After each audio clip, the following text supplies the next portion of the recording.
il mondo della lingua veneta che finalmente si apre anche ai più piccolini e dopo anche ai grandi che piace, l'abbiamo già visto.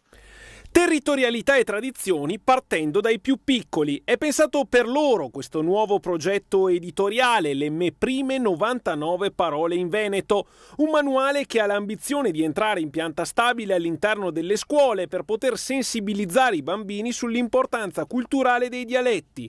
Ovviamente si tratta di un testo semplice e illustrato, laddove colori, numeri, forme, stagioni, mezzi di trasporto e cibi vengono tradotti dall'italiano al veneto. Il veneto è una lingua che sta dotando progressivamente di molte pubblicazioni anche per gli adulti, per l'insegnamento, ma le pubblicazioni per bambini mancavano. Ma finalmente, anche per i più piccoli, c'è le mie prime 99 parole in veneto, arricchite, anzi viventi, grazie ai disegni di Maria José Frazzoni, che è anche l'autrice, e con le traduzioni, con le parole venete selezionate dall'Accademia de Bona Creanza, Accademia della Lingua Veneta.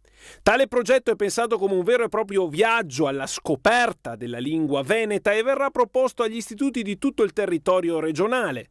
Parole semplici e divertimento possono diventare un veicolo per poter lasciare un segno culturale significativo sin dalla più giovane età.